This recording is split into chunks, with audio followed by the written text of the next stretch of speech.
Stiles, would you please read your compliance? Yes, sir. In accordance with the South Carolina Code of Laws 1976, Section 30-4-80D is amended, notification of the meeting and the meeting agenda were posted at least 24 hours prior to the meeting on the County Council building at a publicly accessible place on the county website, and a copy of the agenda was provided to the local news media and all persons or organizations requesting notification. Thank you very much. Yes, sir. Mr. Fulger, we turn it over to you. Mr. Chairman, members of council, you have specific items on your agenda tonight, so I don't know how you would like to proceed. Mr. Bivens is not here yet, at least I don't see him. But we do have Chief Wells who can present to you if you'd like a brief presentation. We have a fire department here, too, don't we? Yeah. Chief, you want to introduce your folks? Yes, sir. All right. Battalion Chief Jernigan, if you'll please stand up. This is Battalion Chief Jernigan, C shift. He is responsible for uniforms and some personal protective equipment. Next to him Could you speak into the mic Yes. so that Okay. we've been instructed? All right. So this is Battalion Chief Jernigan. He's responsible for Charlie shift. He is also responsible for equipment and personal protective equipment for our staff. Next to him is Mr. Philip Cothran. He is the communications manager. He's responsible for the oversight of our 911 communications and technology associated to 911 communication call processing and dispatching. Behind him is Captain Jeff Jabinski. He is one of our shift captains and assists in the day-to-day operations. And then we have Battalion Chief Jay Lee. He is over the community risk reduction, fire and life safety inspections. He's my guy. He's your guy. He's down in Mead He's Road. not like, Mead Road. if you're, yeah. We do have a brief PowerPoint presentation. We're going to try and keep it high speed, low drag for you. And clicker. Maybe. Oh, there we go. Let's make sure that it works. All right. All right. Well, it's nice because I don't need the glasses now. All right. So the Emergency Services FY26 budget overview. When we talk about emergency services holistically, we're talking about the Levy fire budget, fire rescue budget, community risk reductions budget, communications divisions budget, and emergency services as a whole. There's 6 operational budgets. We've tried to compress it down and give you some oversight. You have the budget worksheet and all of the other documents that were provided by the administration throughout this process. Currently in our staffing, we've got Levy is fully staffed. The fire rescue division has 3 vacancies. Those comprised of 74 full-time employees, 19 part-time employees, 20 volunteers. Levy is 12 full-time employees. Under community risk reduction, they are fully staffed with 4 full-time employees. The challenge is our 911 Communications Center has 11 vacancies. Correct me if I'm wrong, Mr. Cothran, you have not received an application since March? Okay. And most of the applicants that you have received have not been successful in passing the background investigation? We tried a temp agency and that has not been successful thus far. Okay. All right. So we continue to try and garner up qualified applicants that would be successful in the training endeavor on that. 54, which is the Cherry Point Fire District, they are fully staffed with 12 full-time employees. And then under emergency services, we have 1 vacancy. That is the deputy director.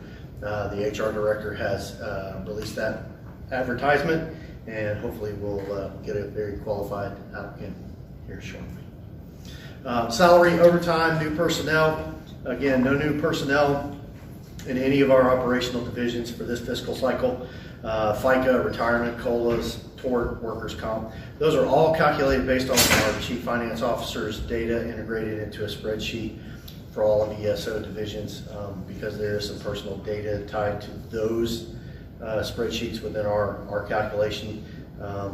We'll share them if we can, but not in a public forum at the present time. Office supplies, which is the 2,200 line item across the departments. Again, as you can see, Levy was 2,500, fire rescue was 8,200. The community risk reduction division has no line item in their budget for that. 911 communications 5,000. Again, you can see 5,400 and 13,000. Each of the line items is intended to be reflective of the cost associated to their day-to-day operations. And while we do our best to absolutely track paper clips, staples, copier paper reams, everything, and then code them from a financial standpoint for the Levy Fire Department, because they've got their own individual budget, same with fire rescue.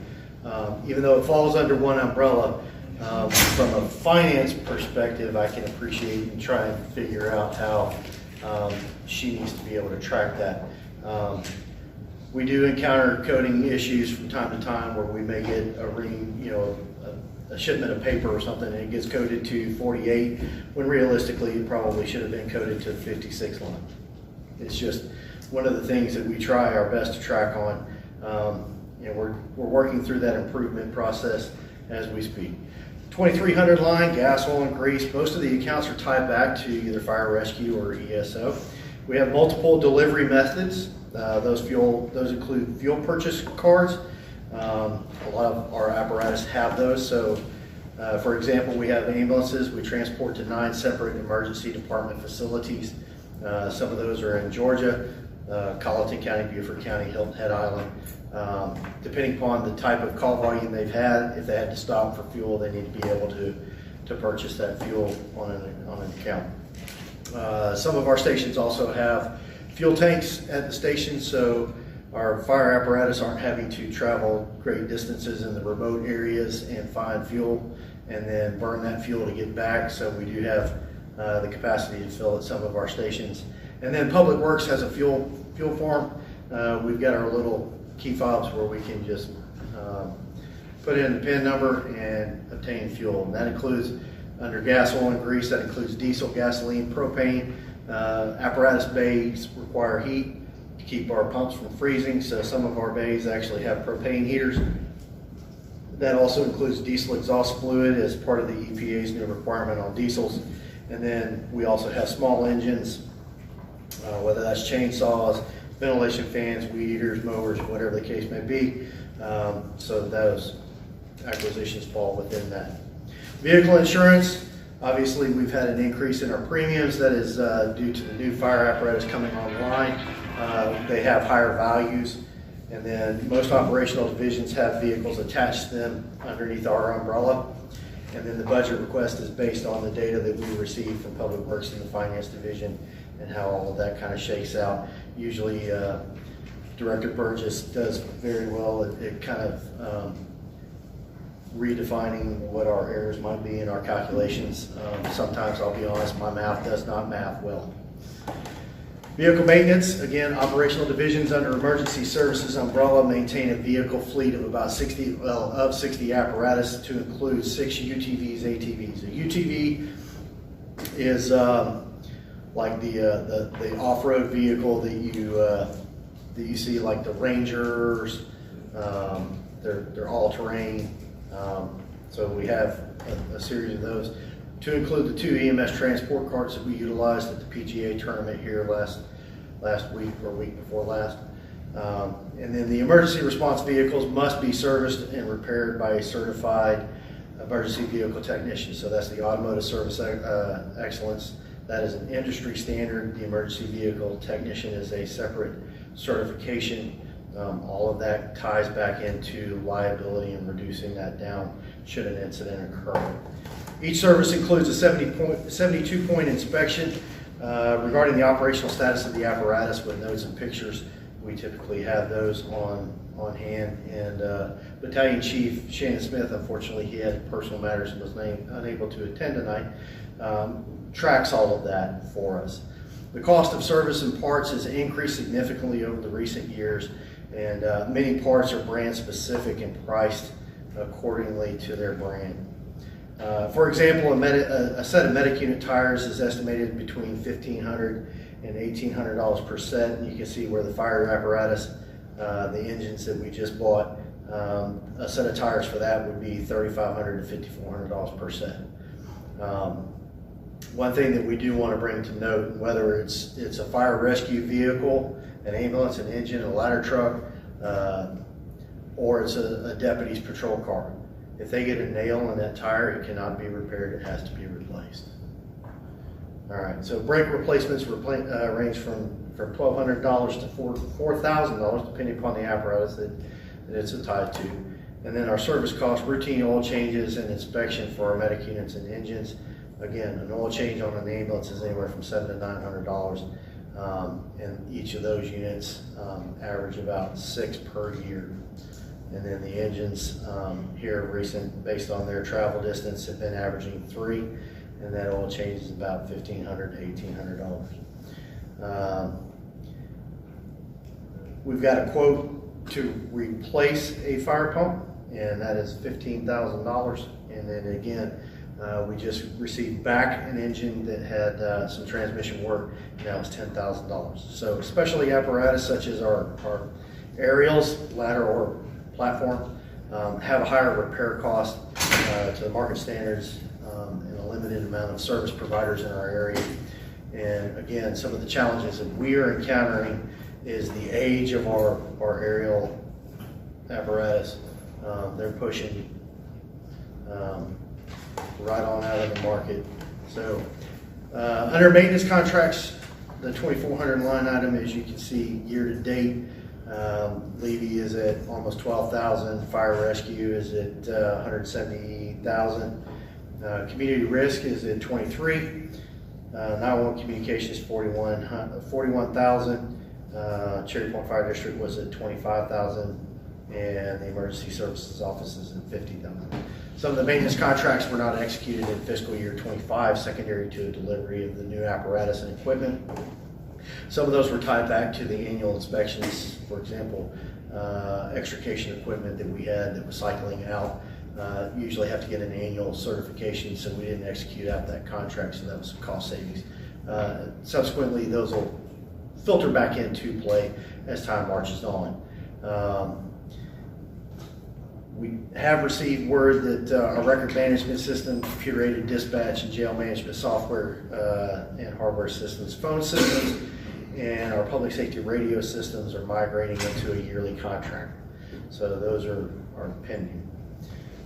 Public safety radio maintenance, again, a lot of those radios are coming up to end of service life. While the doom and gloom reigns high up, the simple fact is that we do have time, and within that we've slated replacement this year for the end of life approaching on 10 mobile radios, 10 portables, and 3 911 comm center consulate. That's our wireless system. So in the 911 communication center, we have wireline and wireless. So the wireline, if you get a fiber cut between here and Columbia to the network operations center, they can fall back and utilize the wireless consulates and create a false network. But that's getting way down in the weeds on that. Other radios that may need replacement due to irreparable damage, if we get firefighters that are involved in an active firefight and something happens and the radio gets damaged, subsequently we'll have to replace that radio. But the radios identified on the left-hand side, my left-hand side of the thing, account for $188,000 at the present market state contracting price. And again, when we look at the routine maintenance, that's our ability to obtain the lapel microphones, antennas, frequency tuning, overall maintenance of public safety radios, and some of the equipment that would need routine maintenance on that as well. There are some things that we were not able to execute out in the acquisition this year, and those were challenges with product and service delivery. We have worked with the company that we normally deal with in addressing those specific challenges, and anticipate that we will not encounter those in the upcoming fiscal year. Under 48-2412, the Palmetto 800 radio subscription services is similar concept of a cell phone. Each radio has a monthly subscription fee. This fee is determined by South Carolina and their public-private partnership with Motorola, and the fees are correlated to each tower accessed by our radios. So we currently operate off of 5 radio towers to cover our 654 square miles. We own one of the towers, so that's down between Ridgeland and Hardyville, and then through an intergovernmental agreement and partnership, we collaborated with the city of Hardyville. They took the lead on constructing a tower down in the Riverport area, and then the remaining towers are Pritchardville, Yemassee, and Robertville. So it covers our county fairly well. And then the subscription services, we have 389 public safety radios, whether that's mobile, in car, in the fire truck, in the ambulance, or the portable radios that you see most of our personnel walking around with. We've continued to strive for expanding AVL. AVL stands for Automatic Vehicle Location Services, but that also ties back into the portable radio. So if you had a deputy that jumped out of a car on a foot pursuit, something happened in the woods, you should be able to track them. But again, we continue to encounter some roadblocks. We're working our way through that and hopefully bringing that to fruition shortly. Year-to-date projects, the expenditures would be $145,000. We'll revisit with our Chief Finance Officer for consideration of reduction if we find that is the best course of avenue. Equipment overview for the 45, 46, 47, 48, 54, 56 budget. Under the first bullet point there, that's not applicable to 911 communications. They don't get dressed up in turnout jackets, coats, bunker pants. That's the equipment that we utilize in engaging in firefighting. And so we need around 30 sets per year at a cost of $90,000. We try and replace 20% of our gear a year. We've just rounded out the request for proposal. We've sent that up. Hopefully when we get through the budgeting process, we'll be able to release that RFP and look at acquisition. Updating the older equipment, hose and nozzles across the fleet for standardization. While we did that with the acquisition of the new fire apparatus and some of the equipment, again, we've got 60 apparatus, we've got some that is older, and so for standardization, we're moving through that process as well. Self-contained breathing apparatus that is diversified 20% across all budgets. Again, when we purchased out the apparatus and got it equipped, that staved off $250,000 on SCBA replacements. Battery replacement for our power tools on apparatus. Those are specialty tools that are powered similar to what like a DeWalt 24 volt battery power tool has.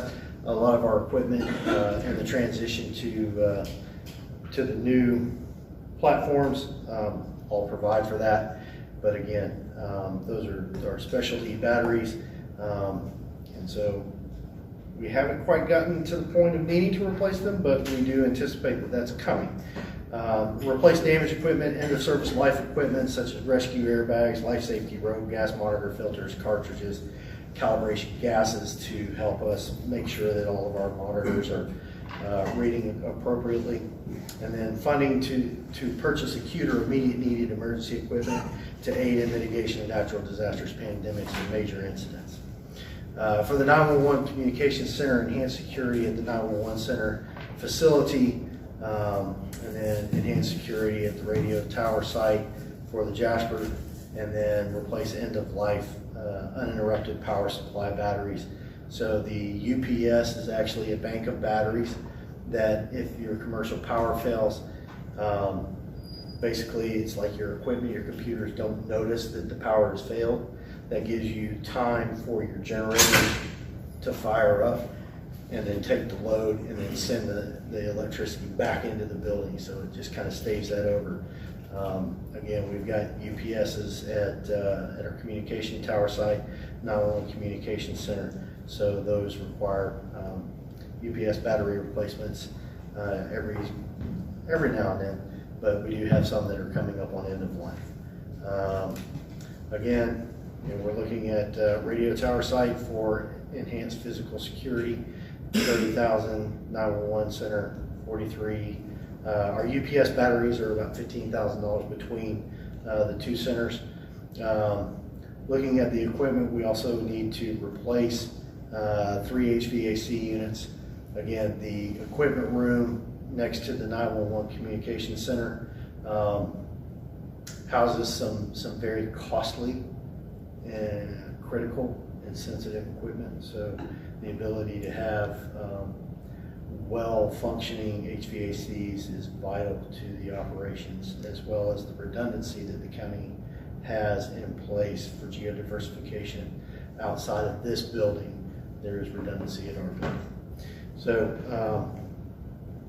under office equipment, 2440, 2450. As you can see under 2440, computers, printers, scanners, monitors, tools, chairs, software for administration and IT, internal IT staff, quality assurance, quality improvement, and assistant terminal agency coordinator. Those all pertain to the FBI's criminal justice information system employees. And then depending upon the market price and fluctuations as acute need rises, they've asked for $8,000. For under the 2450, computer-aided dispatch computers, monitors, chairs that are in use 24 hours a day, 7 days a week. They are used nonstop, and then the computers get replaced every 3 years. 9,000 is what we've asked for in rolling replacement for the 3 CAD computers. They are a very robust computer. I'm not very IT savvy, that's why we have Philip. He is the one that usually builds those out, specs them, and has them in service. And I can honestly say, since he has taken that lead, there has been no interruption. Not that we've heard before. Okay, knock on wood, I won't jinx it. And then the chairs that our dispatchers sit in 24 hours a day, they're not like a standard office chair that you can go to Staples and buy. They are designed and more ruggedized for the 911 center environment. The other thing about it is that they have a headset that they wear. That headset is one headset that they can talk on the phone, they can talk on the radio, it's integrated in, they've got push-to-talk features, and those require adapter spaces and interfaces between the 911 phone system and the public safety radio system. Under 45, 46, 47, 54, and 56, we do our best to try and read a crystal ball as to what we might actually need. A lot of times desks get broken, chairs, bedding, tables, cookware, silverware. It's difficult to project out our acute needs, but they do arise during the course of the year for all stations. Again, we've got 14 fire stations, the headquarters. Again, we're just trying to work through the office equipment on that. Travel and training, the anticipated need under travel and training across all, with the exception of 48, because we've tried to segregate them out, but we'd like to send 12 people per year to recruit school. We've got folks that come and go throughout the year. Sometimes we hire folks that do not have any certification, and they're required to go to the South Carolina Fire Academy for recruit school. And then those same individuals would go through an EMT school at $1,700 a piece. We anticipate sending 6 people per year to paramedic school. The cost of $9,000 each. That includes the class, the books, required school uniform, and 2 testing attempts. Personnel are required annually within our organization as part of their emergency medical services delivery for certifications. And then again, that's fingerprinting and some other recertification issues. One of the things that we are looking at doing is 3 people per year to attend an EMS condensed recertification course. That's $700 a year. We may hire somebody that comes in the door where the agency that they came from didn't quite adequately provide the training documents that they need, but in order to get them to sustain their paramedic or EMT certification, we have to send them back through a recertification course. Again, we've got 3 shifts, so 33% of our personnel per year is where we try and cycle them through on CPR, advanced life support, pediatric advanced life support, and then personnel are encouraged to take advanced medical life support, pre-hospital trauma life support, and other National Association of EMT courses at a cost of about $25 per student, and we try and average out about 30 personnel per year for that. One of the things that we are striving to do and implement is critical care paramedic. That's $3,000. The course is located in Gainesville, Florida. It's one of 3 places that we have found that teach critical care paramedic. That is one of the things that we are looking to do in improving service delivery to our citizens and visitors.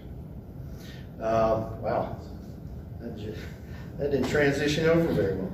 All right, so again, one of the things that we like to try and do is cadaver labs. We looked at 4 cadavers per year at a cost of $20,000. This allows for advanced procedure training to keep personnel current, required in their skills such as intubation. RSI is rapid sequence intubation. That is where we paralyze someone. We actually take control over everything that they do and endotracheally intubate them. So we stick a tube down their throat, for the lack of better terms, to breathe for them. And then part of the RSI protocol is surgical cricothyrotomy. So if you had a traumatic incident or another challenge, we could actually go in with a scalpel, cut your throat, and basically insert a device to help you breathe. Is that real cadavers? Those are real cadavers, yes, sir. You can buy cadavers on the market. Is that 4 at $20,000? No, that's 4 per year at a cost of $20,000. Okay. So there's a lot of paperwork that goes with it. Usually when we do things like this, we open it up to a lot of neighboring jurisdictions.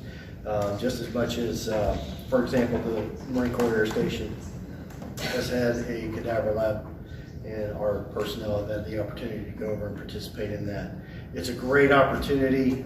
We have worked with, ironically enough, Beaufort County EMS, or not Beaufort County Coroner has a forensic pathologist on staff, so they tend to do a lot of autopsies. And one of the things that we wanted to do at the end of all of this training is bring her over and do an additional autopsy, so that the anatomy and physiology of the personnel can actually legitimately have an opportunity to place their hands on the organs inside the human body again, just to refamiliarize themselves outside of a clinical environment.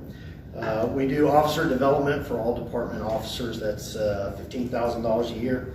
And one of the things that we're transitioning to is command staff need to have fire investigator education training and sustain that, but that's $3,000 per year. Technical rescue for South Carolina Task Force members, we do have 3 members that are assigned to that team. That's $2,000 a year, and then $6,000, 6 personnel to go get their aircraft rescue firefighting certification. That's $7,000. Fire marshal, fire inspector training, continuing education recertification classes are $7,500. And then again, through the training, that's the acquisition of training supplies such as mannequins, training aids, books, and other things that help empower our staff to sustain their proficiency in delivery of care. The training center and portable training aids, $20,000. That includes purchasing like replacement lumber, tar paper, siding, drywall, screws, nails, etc. So, you know, we have a roof prop. We can't put shingles on it, but you know, they get on it with chainsaws. They cut ventilation openings to help when we're engaged in fire suppression, breaching walls, and some other forcible entry techniques and self-rescue are part of that. Emergency management training for the TEACS and EMI, the Emergency Management Institute. That's in Emmitsburg, Maryland. That's part of the National Fire Academy and FEMA. So $15,000 for that. And then for propane and training foam, another $5,000. 911 communications, minimal cost of $2,000 per new employee to bring to the minimum certification level. The state of South Carolina's Criminal Justice Academy and Training Council require that they be certified to a minimum standard, and then in order to accomplish that, that's $2,000. Ongoing certifications, so emergency medical dispatch, emergency fire dispatch, police dispatch. Again, the initial cost through the Association of Professional Public Safety Communication Officers, the initial class is $475, and then their recertification is $35 with continuing education, and then we have some per diem and hotel costs that would be associated with some of their training. Uniforms, under the communications, we have allotted $500 per employee per year. 22 full-time staff, that equates to $11,000, $250 per part-time employee per year. The uniforms, again, allow them to go to court, testify as they get subpoenaed. And then 6 part-time staff equals out to about $1,500. Under the fire rescue and emergency services, again, we keep it to $500 per person and 128 replacements. That's $64,000. Part-time and volunteers, $250 at $36, $9,000. Incidental uniform items, so if they're involved in a call for service and their uniform becomes unserviceable, just an incidental to replace that. Their station duty boots, again, have to meet OSHA standards. We allow $150 per person on that, $4,500 a year. And then uniform t-shirts, 2 per person, $8,000 a year. So what they wear underneath their normal uniform of the day, they also have that as part of their uniform. Membership and dues from the 911 Communications, the Association of Public Safety Communication Officers. Did I get that right? Close enough. Close enough. Okay. It's $1,500 in dues, and then there's the NENA dues, which is about the same. I'm sorry that it got cut off. Membership requires to reduce certification costs significantly. So if you're a member of APCO and you take the APCO certification course, that cost is reduced down as a member versus a non-member, where the course cost is higher. Under community risk reduction, membership dues for International Association of Arson Investigators, the South Carolina State Chapter for the same, department membership into the National Fire Protection Association, and then membership in the International Code Council, as well as the State Fire Marshals Association. For emergency services, we've got the South Carolina Emergency Managers Association, Emergency Medical Service Association, Aircraft Rescue Firefighting Association, NFP membership as well, South Carolina Fire Association, and the Beaufort County Fire Chiefs Association out of our neighboring county. Under the 911 communications, under building repairs, as you can see, we've got a porch entry that's rotten, falling off of the building, kitchen renovation that's 20 plus years old, repair the center floor. We've got some rips, frayed carpet, exposed concrete, the bathroom and locker room renovation, and then hardened upfit entrance to meet security requirements. This is something that we have rolled or carried forward some dollars in the previous trying to get a request for proposal put together, but as you can see under the MB-Con plan, 911 communications is housed within our building, the emergency services building. So part of the discussion that the Chief Finance Officer and I have had is that during the MB-Con planning initiative, it's almost like throwing money after bad if all we're going to do is in the grand scheme of things, do a more comprehensive renovation, just include that as part of that. So that's been the consideration that we have had. Our building has numerous rooms. It possesses highly sensitive electrical equipment, communication rooms. Again, housing our Emergency Operations Center, 911 Communications Center, Community Risk Reduction and Codes, as well as our administrative offices. We're running out of room, and those renovation repairs are going to be definitely needed. Scheduling repairs and control as to who has access to those sensitive equipment room does require planning and background vetting procedures. So not just any general contractor can come in. They've got to actually have the background investigation that allows them into those sensitive areas. Most projects are evaluated and prioritized to repair and pay cost over time.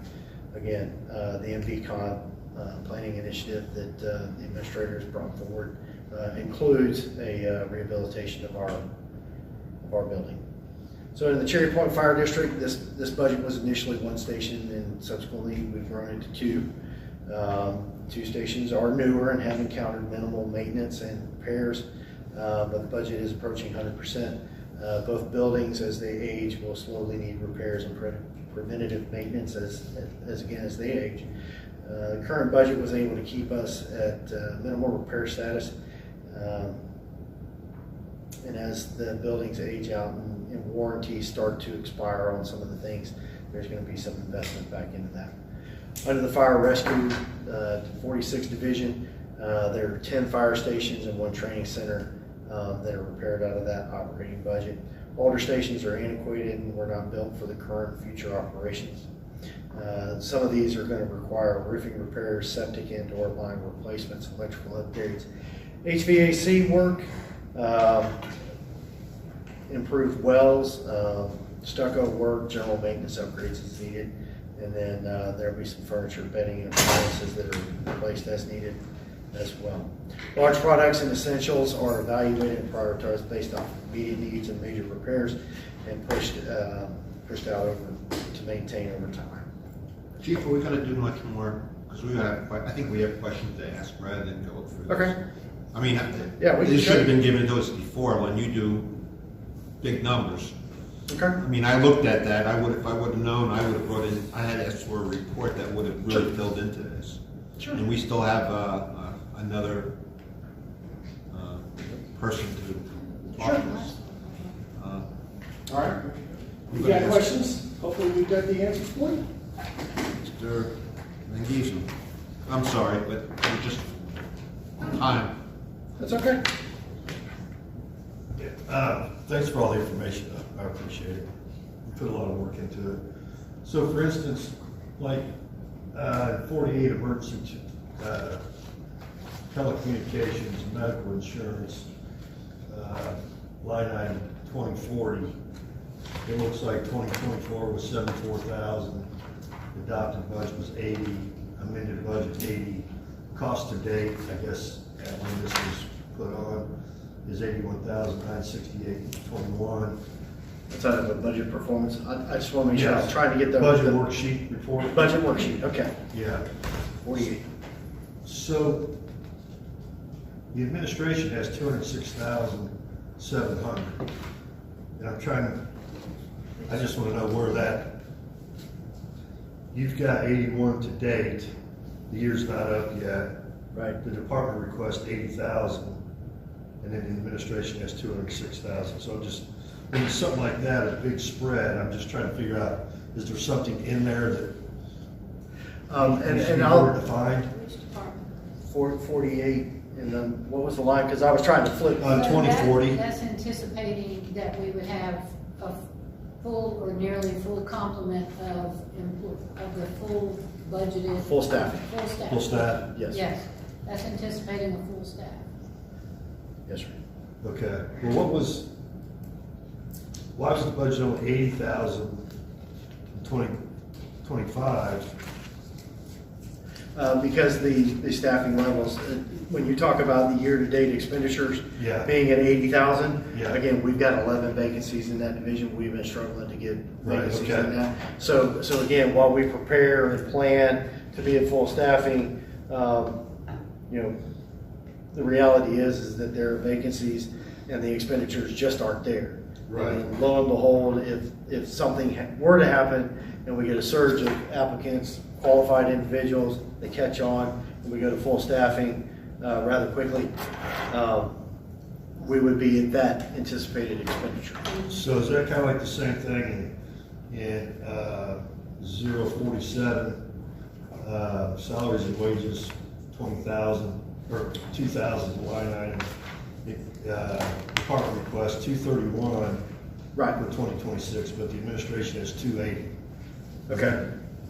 So, no, sir, under that, I'm not quite sure, because, again, I have a tendency to put things in a spreadsheet. Right. And I do formulas, and again, one of the things that Vice Chairman Rao asked was, I think it was an $800,000, why it went up $800,000. Well, we went back and looked at it. Well, under the spreadsheet, I looked at the wrong block, and that was the total cost under salary, wages, overtime, all of these things compressed into one block. And so I went back to Director Burgess and said, my math was not mathing, I made an error, that we found that was a $500,000 screw up on my part. Right. We've adjusted that back down into the budget to be more reflective, and divide that out. You know, because like I said, 280. Yeah. So there's code enforcement, Right. there's a fire lane. Okay, so safety inspector, the others, I track. Thank you. So we do have a fire rescue division person that sustained an injury, and they are not able to perform their duties, and part of that was a reclassification into the community risk reduction division to accommodate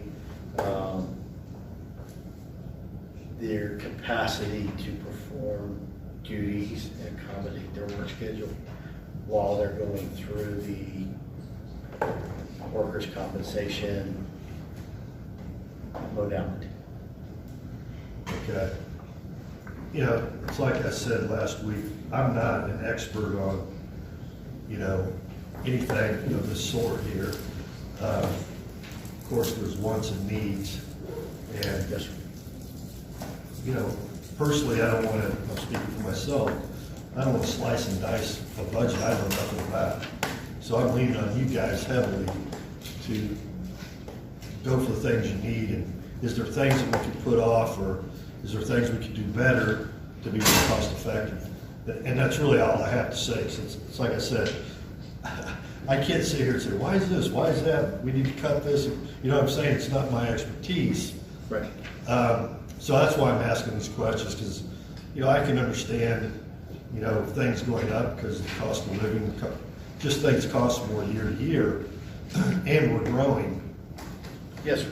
So I'm really counting on you guys to go through this and you know, just be fiscally responsible, that's all.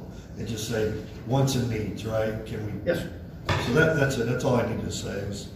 That's all I have, Mr. Chairman. Thank you. I Mr. appreciate it. Rosillo. Yes, sir. Nothing? Rob? I do have a couple things, but I'm trying to keep it very, very brief, and it may be something more of an email that I can send later, but I do have a couple of questions. Why is Levy not grouped into fire rescue in the budget? Why is it standalone? Because it doesn't receive its own millage, it's a part of. And this may be geared more toward the administrator and legal counsel, but it's best of my understanding that it is its own district identified in ordinance where there is the opportunity, ability to leverage ad valorem taxes and all that. It is a legal district that has been established, and so we've done it there, and I think the main reason was for the transition of it as well. It took several years to make that transition, and we had to account for that funding specifically in that area to make that transition.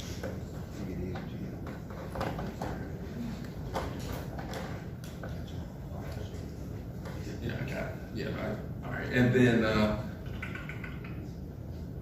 the other thing is the northern end of the county. We've got a lot of focus throughout, but the northern end of the county seems to be lacking. I know there was a plan in place in the early 2000s. When are we gonna make that shift to start looking at fixing stations, getting them prepared for staffing, looking at those to make sure that we have those adequately moving in the right directions? I know we've touched on it, Yeah. but we got to quit touching on it. We actually need to come up with a plan and start doing this. And that's not derogatory. No, and I totally understand, and I'll circle back to your comment about being fiscally responsible. The quote that we received for the replacement of Kuzahatchee, in all honesty and publicly, put me on my heels, because I'm like, it's a building. It's not Taj Mahal. It needs to be functional for the next 40, 50 years, be capable of expanding and growing. And so with that, we still look at that. There are challenges with replacing Kuzahatchee. As you can see, Station 47 sustained damage. We came up with an interim idea, and we're hopefully rounding that out very quickly. And then that provided us a cost-effective solution to move into station replacement. But again, things are going up, challenges are arising. Tillman also, right? Tillman's Tillman's so for example, Marsh Cove, right?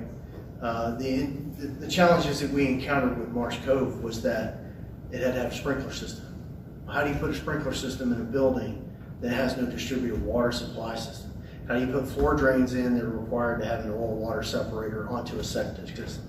So those are the challenges that you're looking at in a rural setting when you've got industry standards and codes that are all basically saying you've got to meet these benchmarks in order to do that. And that in turn just absolutely skyrockets the cost. And when we want to be the good steward of our taxpayers' money, yeah, we need to fight for every penny in the design of those stations and figure out ways to drive the cost down. That's the most effective answer I can provide you in the moment. If I can, Mr. Chairman, you'll have that discussion. We've talked about that, the capital needs going forward. But they have made great strides. You all have made great strides. The council in authorizing additional personnel. We've grown substantially over the last few years. That we have. And they've also invested in the apparatus, which we're very thankful for. Other than that, I think anything else I got, but I can send out via email to get answered for the second time. Question for Ms. Kim. When we bought those 10 pumpers, is that the pumpers we bought? How did we purchase them? Lease. Did we do it through a bond, or do we? No, sir, we did a lease purchase. Remember, we were Okay, gearing up, I just wanted to make sure. we were gearing up to do the bond, Right. and that was not Done. I just not wanted the to right make way sure to do of it. that. Yes, sir. You know, part of my problem with the budget is I hear may, I hear sustain, and I don't hear a plan. Okay. And that's what it is. For example, you talked about the building, we'll just go on one for a time. 48, then you go down to building repairs. Okay. $50,000, you've continued $50,000 sustain. So sustain, the 2020. terminology sustain, sir, is a financial term. In other words, we're good with the amount of money that was currently there. We're able to manage and move forward.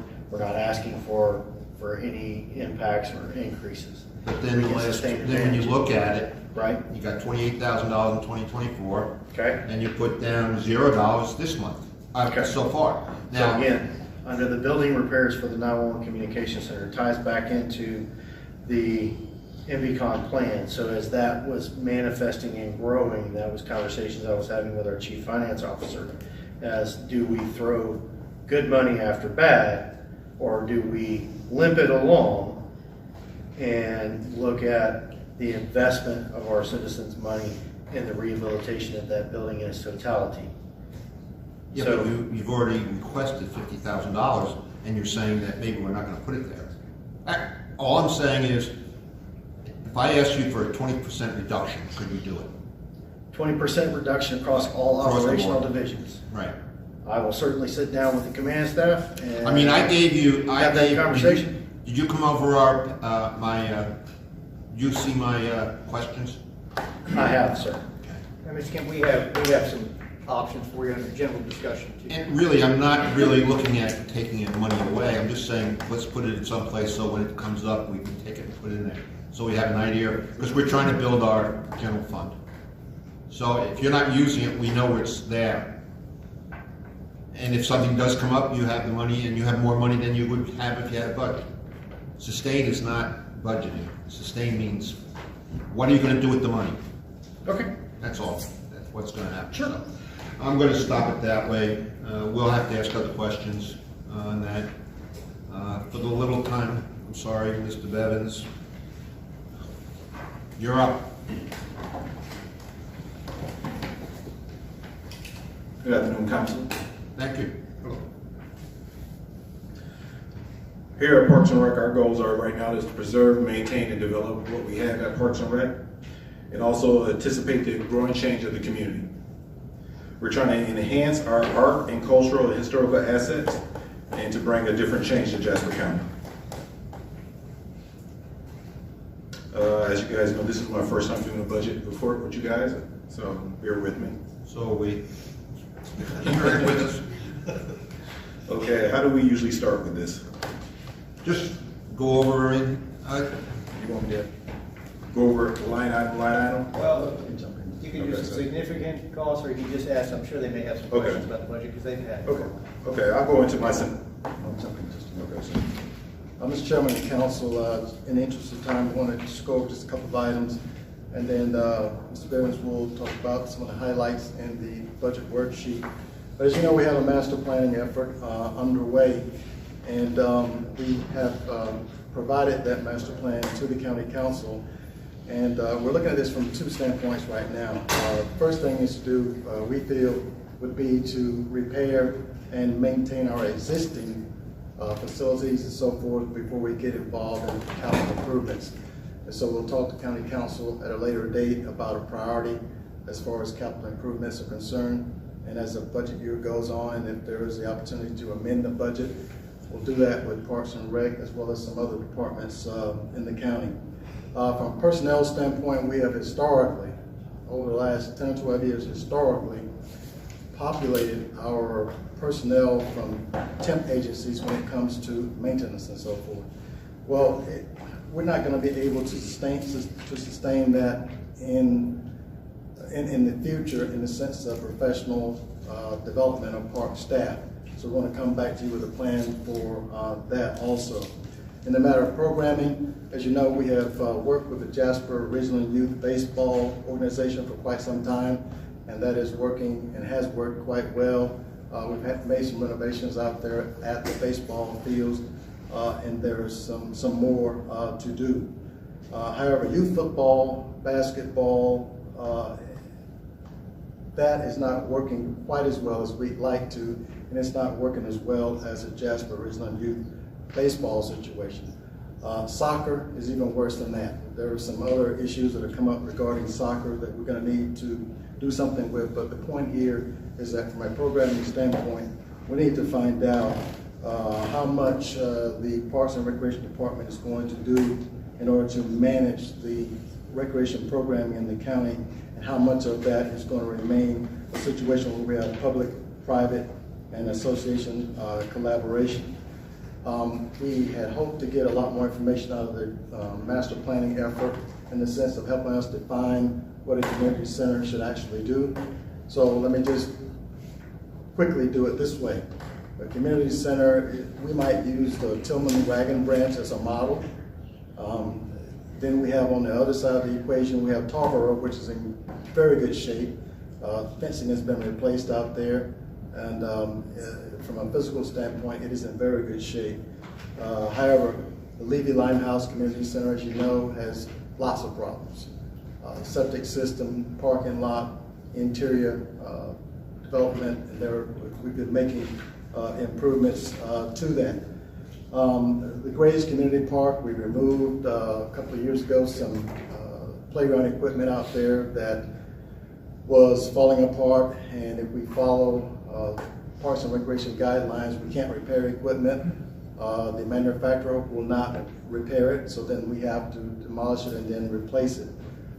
So the Grays Community Park, as well as some other places, have some issues as far as what we need to provide out there from a playground equipment standpoint.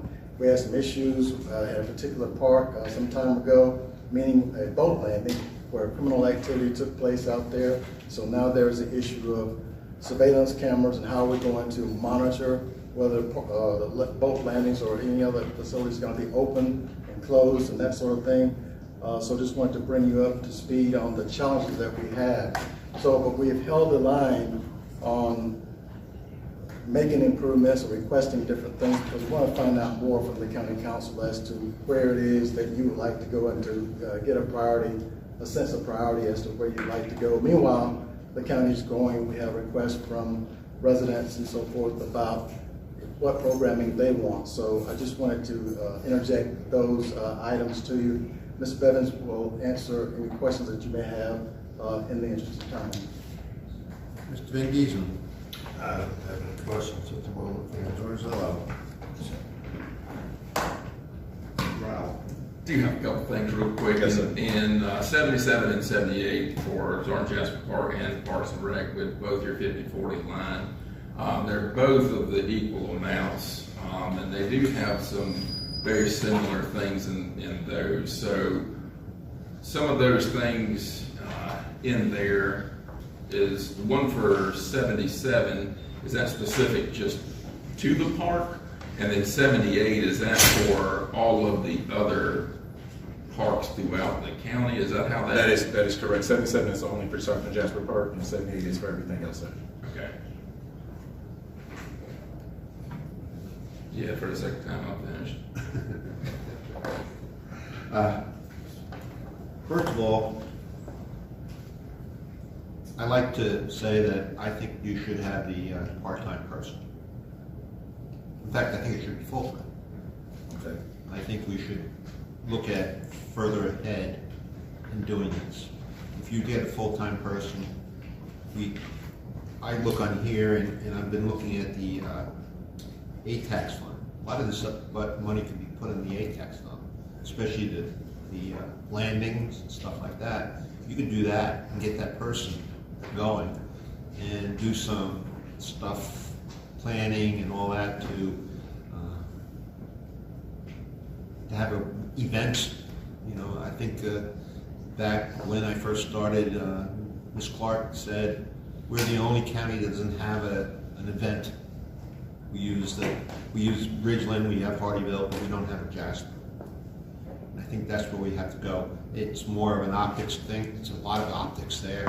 As we get people together, we bring everybody together, stuff like that. I think it's very important.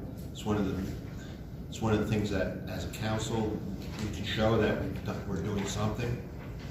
And the only thing I have is, and I have it with everyone, is I go back to, and it's not you, believe me, it's back to Levy. We always, every year, we say something about Levy. Levy's a problem, Levy's a problem. Yes, sir. But it never gets solved. And I think it's because what we want is, okay, we're gonna commit to that. And when we commit to it, but in the way we have it coming out is, we have give you, let's see, on one below is the park development, $400,000. Then you give us a list, right? Yes, sir. But you don't have a specific, this is what I'm going to do. You have what I would like to do, or may do, whatever.